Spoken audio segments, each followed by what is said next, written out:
हाय दोस्तों, स्वागत है आप सभी लोगों का आपके अपने YouTube channel GK with Sunil Singh में। आप सभी को ढेरों सारी शुभकामनाएं मकर संक्रांति के लिए, क्योंकि आज 14 जनवरी 2023 है और दिन है मकर संक्रांति।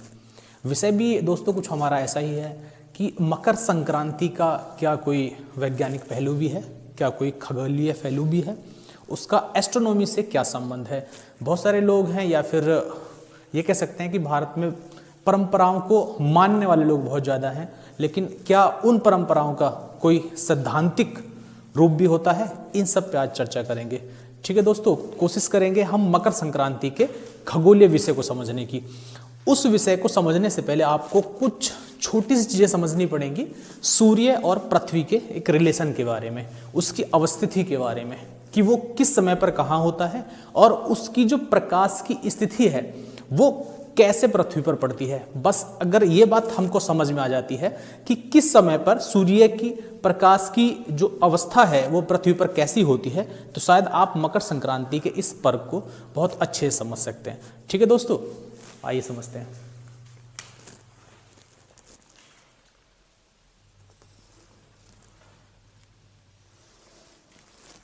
देखिए दोस्तों,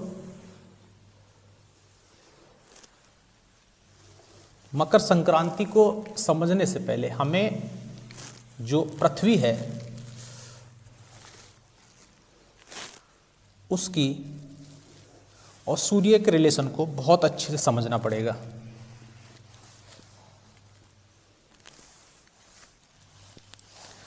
हम यहाँ पर केवल और केवल अक्षांश रेखाओं की बात करेंगे।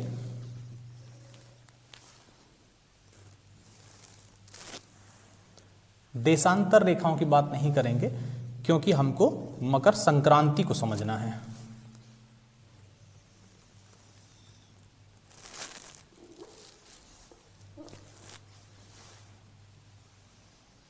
ठीक है दोस्तों, देखिए जो हमारी पृथ्वी है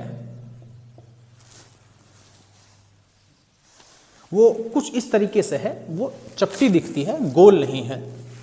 तो उस पर जो काल्पनिक रेखाएं हैं जो पश्चिम से पूरब की तरफ खींची गई हैं या पूरब से पश्चिम की तरफ खींची गई हैं, उन रेखाओं को हम कहते हैं अक्षांश रेखाएं। ठीक है, बहुत ज़्यादा लंबा नहीं मैं खींचूंगा टॉपिक को, केवल आपको उसी पॉइंट पे लाऊंगा, मकर संक्रांति वाले टॉपिक पे। ठीक है, उनमें से दो अक्षांश बड़े इंपॉर्टेंट है, आई मीन 3 अक्षांशों केवल हम पढ़ेंगे, उन्हीं से आपको मकर संक्रांति समझ में आ जाएगी। देखिए, यह है 0 डिग्री अक्षांश, जिसको हम बोलते हैं विषुवत रेखा।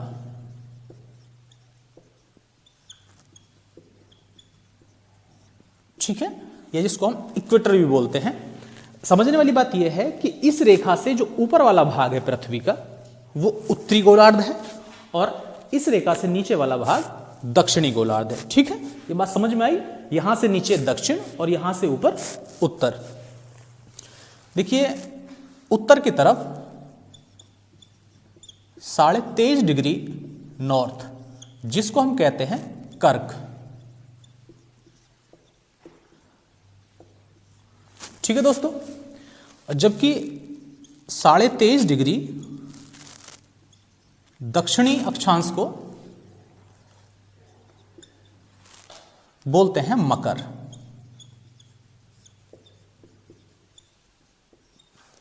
ठीक है दोस्तों, अब बिंदु यह है कि मकर संक्रांति क्या है। जनरली लोगों को ये पता है 14 जनवरी है, खिचड़ी आज बनेगी। हिंदुस्तान के अंदर बहुत सारे नामों से उसको जाना जाता है। उत्तर भारत में मकर संक्रांति कहते हैं, दक्षिण में पोंगल कहते हैं, और भी कई नामों से भारत में इसको जाना जाता है। और कुछ पूजा पाठ की परंपरा भी होती है। स्पेशली जो पूजा होती है हमारी, वो पूजा सूर्य को समर्पित होती है। तो ये तो हम जान लेते हैं, इतना सभी को जानने वाली बात है कि जो पूजा और मकर संक्रांति का एक रिलेशन है वो सूर्य देवता से है। किससे है? सूर्य से है। तो वो रिलेशन किस चीज का है? एक चीज यहां पे ये और समझ लीजिए कि ये रिलेशन किसी भी धार्मिक रिलेशन से नहीं है। ये रिलेशन है, अगर आप इस बिंदु को समझेंगे तो जो लोग विषुवत रेखा से ऊपर रहते हैं, आई मीन उत्तरी गोलार्ध में जो लोग निवास करते हैं, पृथ्वी पर जो उत्तरी गोलार्ध में निवास करते हैं, उन सब के लिए 14 जनवरी का या मकर संक्रांति का एक महत्व है। क्यों है ये जानिए। देखिए दोस्तों, 23 डिग्री उत्तरी अक्षांश और 23.5 डिग्री दक्षिणी अक्षांश, इन दोनों रेखाओं पर ही सूर्य अपनी स्थिति बदलता है। बदलने से मतलब यह है कि पृथ्वी पर यहां से और यहां तक ही सूर्य की जो किरणें हैं उनकी अवस्था बदलेगी। कहने का मतलब यह है कि सूर्य कभी यहां 90 डिग्री होगा, मतलब सीधा लंबवत होगा, उसकी किरणें या तो यहां पे लंबवत पड़ेंगी या यहां पड़ेंगी या यहां पड़ेंगी। समझ में बात आई कि सूर्य यहां से लेकर यहां तक, मतलब इस ही स्थिति में पृथ्वी पर सर के ऊपर देखा जा सकता है या लंबवत देखा जा सकता है। अब लंबवत, आप सोचोगे लंबवत पड़ने से क्या फायदा हुआ? लंबवत पड़ने से फायदा होता है कि जहां पर भी सूर्य की किरणें लंबवत पड़ती हैं वहां तापमान बढ़ जाता है, उसकी वहां प्रेजेंस होती है और प्रेजेंस होने के कारण टेम्परेचर बढ़ जाता है, तो वहां किसका आभास होता है? गर्मी का, हीट का आभास होता है। ठीक है दोस्तों, मकर संक्रांति के महत्व के अनुसार आज 14 जनवरी, तो 14 जनवरी के दिन सूर्य की किरणें कहां पर पड़ रही हैं? यहां पर पड़ रही हैं, आई मीन दक्षिणी गोलार्ध में पड़ रही हैं। ठीक, और हम लोग रहते हैं कहां पर? उत्तरी गोलार्ध में। उत्तरी, स्पेशली भारत की आप अवस्था देख लीजिए कि जो भारत है, यह है भारत, 23.5 डिग्री जो उत्तरी अक्षांश है भारत को लगभग मध्य से होकर गुजरता है, तो उत्तरी गोलार्ध में स्थित है भारत। उत्तरी में भी उत्तर पूर्वी गोलार्ध में स्थित है भारत। तो चूंकि जो स्थिति उत्तरी गोलार्ध के साथ है वही हमारे साथ है, मतलब जो अवस्था उत्तरी गोलार्ध फॉलो करेगा वही हम करेंगे। उत्तरी गोलार्ध में इस समय ठंड का माहौल है, जब उत्तरी गोलार्ध में हम रहते हैं तो भारत में भी इस समय ठंड का माहौल है। और हम ये मानते हैं कि आज 14 जनवरी के दिन, आई मीन मकर संक्रांति के दिन, सूर्य इस रेखा से वापस किस तरफ आ रहा है या आएगा? वो उत्तर की तरफ आएगा। आई मीन इस रेखा से ऊपर बैठे लोग या इस हेमिस्फीयर में बैठे लोग बहुत बेसब्री से इंतजार कर रहे हैं किसका? अपने सूर्य देवता का। और ये मानते हैं कि यही वो तिथि है 14 जून या मकर संक्रांति की, कि अब इधर रहने वाले लोगों को किससे राहत मिलेगी? इस सर्दी से या इस शीतलहर के प्रकोप से, इन सब चीजों से राहत मिलेगी। तो ये तो हुआ एक जो हमारी परंपरा है उसका महत्व, ठीक है, उसके अनुसार ऐसा है। लेकिन इसमें जो खगोलीय तथ्य हैं वो भी मैं आपको बताना चाहता हूं। देखिए, हमारे भूगोल के हिसाब से या खगोल के हिसाब से 21 जून को सूर्य कर्क रेखा के ऊपर होता है, जबकि 22 दिसंबर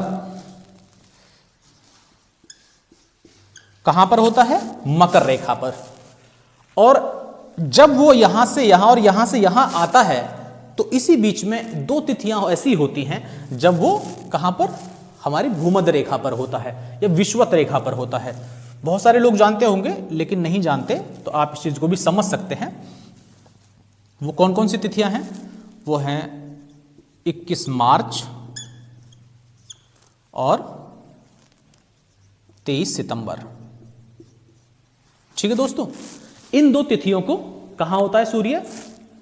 भूमध्य रेखा पर होता है। और जब सूर्य यहां पर होगा तो उत्तरी गोलार्ध में भी उतने ही बड़े दिन होंगे और रात, और दक्षिणी गोलार्ध में। क्लियर? इस चीज का एक फैक्ट और भी होता है दोस्तों, जब सूर्य दक्षिणायन हो जाता है या फिर उसकी अवस्था मकर रेखा पर चली जाती है तो उत्तरी गोलार्ध में दिन बहुत छोटा हो जाता है, या दिन की जो काउंटिंग वो छोटी हो जाती है, रातें बड़ी हो जाती हैं।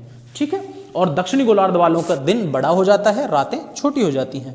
ठीक, जब ये उल्टा हो जाएगा, जब सूर्य यहां आ जाएगा, आई मीन जून के महीने में उत्तरी गोलार्ध में, तो आप देखते होंगे भारत के अंदर कितनी गर्मी बढ़ जाती है और दिन की जो काउंटिंग है, घंटों की काउंटिंग है, वो बढ़ जाती है और रात्रि काउंटिंग घट जाती है। तो इसका एक लॉजिकल महत्व यही था कि हम इसलिए खुश हो रहे हैं 14 जनवरी को कि अब सूर्य नॉर्थ हेमिस्फीयर की तरफ बढ़ रहा है, उत्तरी गोलार्ध की तरफ बढ़ेगा। ठीक है, अब यहां पे एक संशय वाली बात है। हमारी परंपराएं या हमारा कल्चर यह कहता है कि 14 जनवरी को मकर संक्रांति होती है, जबकि दोस्तों ये अवस्था जो आज के भूगोलवेताओं के अनुसार उसको माना गया है कि 22 दिसंबर वो दिन होता है जब सूर्य मैक्सिमम स्ट्रेंथ में होता है दक्षिण की, मकर रेखा पर लंबवत होता है। तो कौन सा दिन होता है वो? 22 दिसंबर। लेकिन हमने किसको माना है? 14 जनवरी को। तो इसमें एक लॉजिकल फैक्ट भी है और समझने वाली बात भी है कि कहीं ना कहीं हमारी परंपराओं में कुछ विज्ञान है जो छुपा रहता है, और वो विज्ञान हो सकता है कि आज के विज्ञान से बेहतर हो। रीजन बिंग, इसको भी समझिए, हमारा भूगोल विद ये कहते हैं कि 22 दिसंबर के बाद सूर्य वापस लौट रहा है नॉर्थ हेमिस्फीयर की तरफ। तो एक लॉजिक के हिसाब से उत्तरी गोलार्ध में दिन की जो काउंटिंग है घंटों में तो वृद्धि हो जाती है, लेकिन हमारे क्लाइमेट में चेंजेस नहीं आते, हमारे जो मौसम है उसमें कुछ चेंजेस नहीं आता है। ठीक है, बहुत विशेष चेंज नहीं आता है, बल्कि 22 दिसंबर के बाद और जनवरी में ठंड बढ़ती है। लेकिन हमारी परंपराओं के अनुसार यह माना जाता है कि मकर संक्रांति के बाद पूरे भारत में या फिर उत्तरी हेमिस्फीयर में, उत्तरी गोलार्ध में एक मौसम में चेंज आता है या फिर जो क्लाइमेट है वो बदलता है। ठीक है दोस्तों, तो इसमें भी कुछ ना कुछ राज है। हमको अपनी परंपराओं को ठीक से स्टडी करना चाहिए, या मैं तो यही कहूँगा जो नया यूथ है, नए बच्चे हैं, उनको इन चीज़ों को छोटा ना समझें। इन्हीं में कहीं ना कहीं कुछ साइंस है, उसको समझें। किसी बेस पर तो उन्होंने स्टडी करके ऐसे कहा होगा कि 14 जनवरी 22 दिसंबर से बेटर डेट है, कि 22 दिसंबर ना होने की वजह से 14 जनवरी है।